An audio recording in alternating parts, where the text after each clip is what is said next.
अस्सलामुअलैकुम, मैं हूँ आईजीएस, आपकी केमिस्ट्री इंस्ट्रक्टर।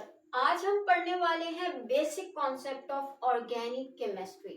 ऑर्गेनिक केमिस्ट्री है क्या, कहाँ से निकली है, ऑर्गेनिक कंपाउंड होते क्या हैं, उसको थोड़ा सा जो है वो डिस्कस करेंगे हम। ठीक है, छोटा सा ये हमारा टॉपिक है। देखिए, जब हम बात करते हैं ना ऑर्गेनिक केमिस्ट्री की, ये कहाँ से इसकी ऑरिजिन है, कहाँ से निकला है, तो सबसे पहले क्या होता था कि काफी टाइम पहले हमारे पास जो कंपाउंड होते थे, कंपाउंड दो किस्म के होते थे। ठीक है भाई, और उन कंपाउंड को क्लासिफाई किया गया था on the basis of source. ठीक है भाई, on the basis of their source, कि वो कहां से निकल रहे हैं।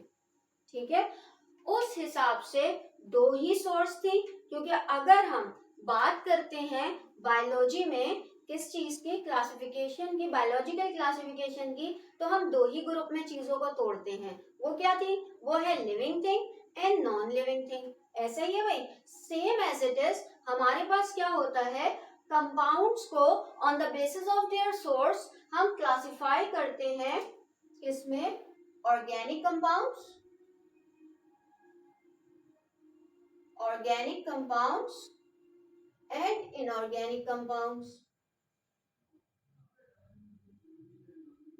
यही वजह है कि आज तक हमारे पास जो है वो क्या चीज यूज होती है, यार ये जूस पियो, ये बिल्कुल ऑर्गेनिक जूस है, ऑर्गेनिक जूस है। लाइक मिल्क शेक पीते ना, घर पे बना हुआ मिल्क शेक होता है, तो हमें क्या कहा जाता है, यार ये ऑर्गेनिक जूस है, इसे पियो। ये क्या बाहर की जो है वो आप लोग शरबत पीते रहते हो, ये करते रहते हो, वो उसमें स्क्रीन होता है, उसमें ये होता है, उसमें होता है, उसमें केमिकल्स होते हैं, ऐसा ही होता है। ऑर्गेनिक बेसिकली निकला ही यहीं से था कि हमारे पास वो कंपाउंड्स जिनकी सोर्स लिविंग ऑर्गेनिज्म है। ठीक है, वो कंपाउंड, ठीक है, ऑब्टेन बाय लिविंग थिंग। अब ये कैसे? जैसे फर्स्ट के तौर पे कार्बोहाइड्रेट्स, कार्बोहाइड्रेट्स, कार्बोहाइड्रेट्स कहाँ से मिलते हैं? आलू से मिलते हैं, चावल से मिलते हैं। और ये आलू चावल आते कहाँ से हैं? गंदुम से मिलते हैं। ये कहाँ से आता है? प्लांट से। प्लांट क्या है? Living thing. ठीक है, बात करते हैं प्रोटीन की। प्रोटीन कहाँ से आता है? गोश्त, मेन सोर्स। तो ये गोश्त कहाँ से आता है? गोश्त आता है बीफ से, मटन से, चिकन से, फिश से। और ये तमाम चीजें क्या है? ये तमाम चीजें लिविंग थिंग है। बात समझ में आई? बड़ी सिंपल थी पहले ऑर्गेनिक केमिस्ट्री। ठीक है, प्रोटीन हो गए, इसी तरह वाइटामिन हो गए, ये चीजें हो गई, ये सब नेचर, और आज तक भी ये चीज है, ये सब नेचुरल चीजें जो होती हैं वो सबसे बेस्ट होती हैं। ठीक है, अगर हम खाने पीने की बात करें तो ये चीजें बॉडी में हमारे नेचुरली हैं। और आपको पता है हमारी बॉडी में भी तो यही चीजें हैं। कार्बोहाइड्रेट है हमारे पास, ग्लूकोज जो हमारा पेट्रोल समझा जाता है, हमारी एनर्जी है, ठीक है, वो क्या है? कार्बोहाइड्रेट की लिस्ट में आता है। ठीक है, प्रोटीन जिससे हमारी स्किन बनी हुई है, जिससे बाल बने हुए हैं, जिससे ये नाखून बने हुए हैं, ये तमाम चीजें प्रोटीन है। और इसको अगर आप चाहते हैं कि आपकी बॉडी का मास बढ़े तो आपको ज्यादा से ज्यादा प्रोटीन लेना है, और ज्यादा से ज्यादा प्रोटीन लेना है। और प्रोटीन कहाँ से मिलेगा? लिविंग सोर्स से। ऐसा पहले समझा जाता था। ठीक है भाई, अब आ जाते हैं इनऑर्गेनिक। इनऑर्गेनिक क्या होते हैं भाई? इनऑर्गेनिक वो होते हैं जो आप नॉन लिविंग थिंग से जो है वो ऑब्टेन कर सकते हैं, which is obtain bye non living thing.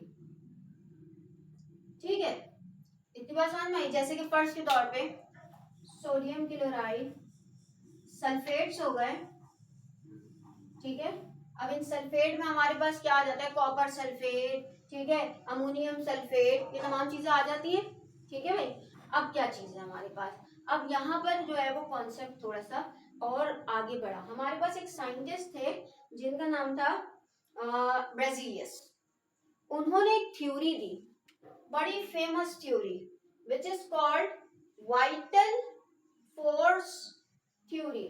मतलब इन्होंने यूं समझ लें फुल कोशिश करी थी ऑर्गेनिक केमिस्ट्री का दरवाजा बंद करने की, ताकि ऑर्गेनिक केमिस्ट्री का कॉन्सेप्ट ही ना हो। ताले लगा दिए थे इन्होंने वाइटल फोर्स थ्योरी देकर। इन्होंने बोला कि हमारे पास ऑर्गेनिक कंपाउंड्स वो होते हैं जो कि ऑर्गेनिक मतलब के लिविंग ऑर्गेनिज्म से ही ऑब्टेन होते हैं, और आप इन्हें लेबोरेटरी में नहीं बना सकते। सोचें अगर इनकी बात सच हो जाती तो आज ये मेडिसिन वगैरह तो चलती ही नहीं। आज हमारे बॉडी में विटामिन्स की कमी होती है तो हम विटामिन्स के शरबत पीते हैं क्योंकि वो लेबोरेटरी में तैयार होते हैं। अगर ऐसा नहीं होता तो फिर क्या होता?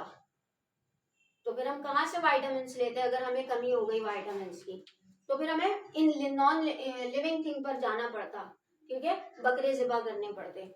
तो इसी तरह आज हमारे पास इंश्योर हो गया, या हमारे पास जो है वो इस तरीके की ताकत के जो मिल्क आते हैं जिसमें प्रोटीन भी है, वे प्रोटीन होते हैं, ये सब लेबोरेटरी से मिल रहा है। लेकिन वाइटल फोर्स थ्योरी ने क्या कह दिया था कि हम ये वाइटल फोर्स थ्योरी कहती है organic compounds are those compound which is obtained from living thing and they are not prepared in laboratory, synthesized in laboratory, जिसे आप लेबोरेटरी में सिंथेसाइज नहीं कर सकते।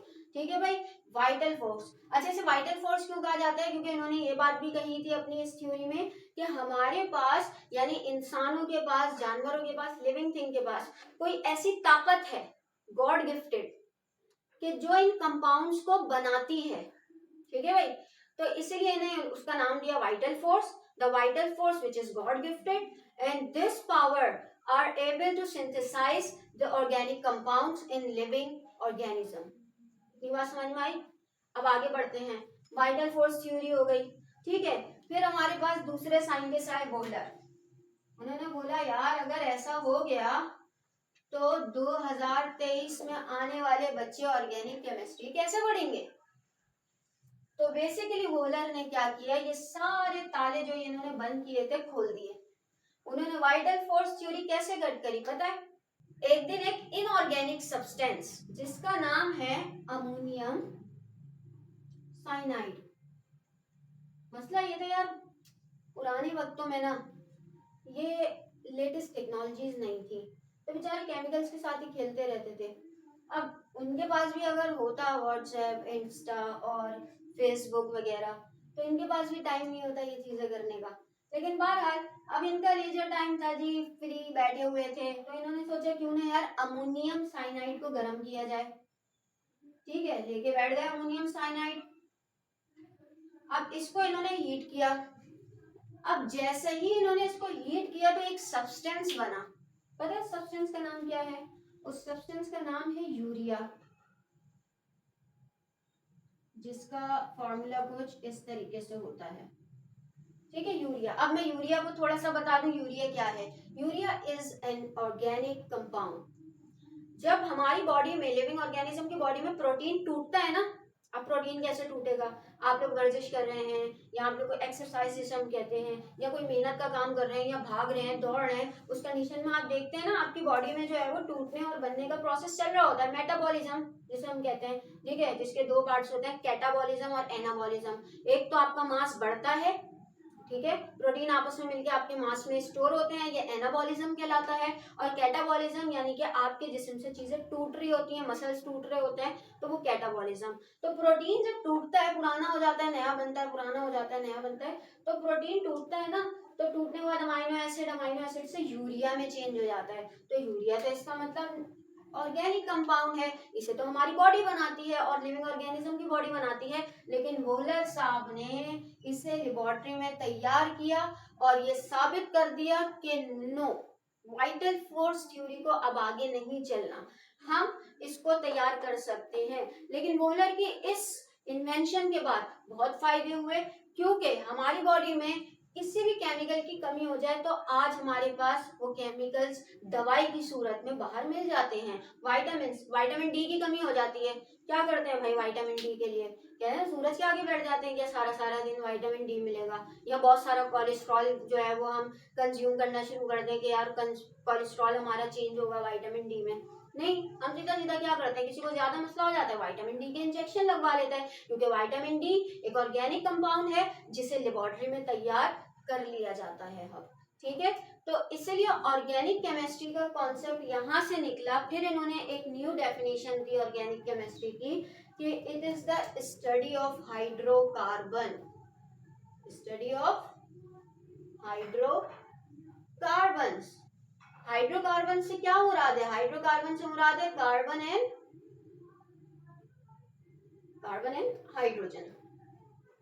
ठीक है भाई, अब जैसे CH4, it is a hydrocarbon, which is called biogas, methane कहते हैं इसे।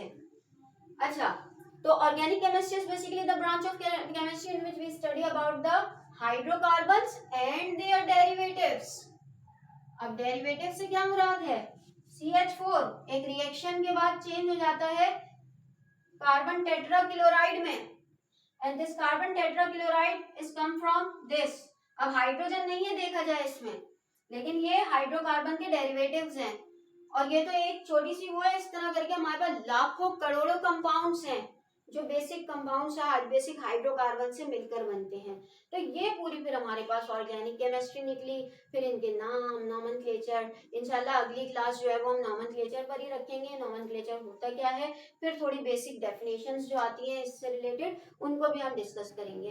तो ये पूरे के पूरे हमारे पास हिस्ट्री ऑर्गेनिक केमिस्ट्री की आपको समझ में आई, तो इसे क्लासमेट्स के साथ जरूर शेयर कीजिएगा, पढ़ाई पर फोकस करते रहिएगा और अपना ख्याल रखिएगा। Thank you.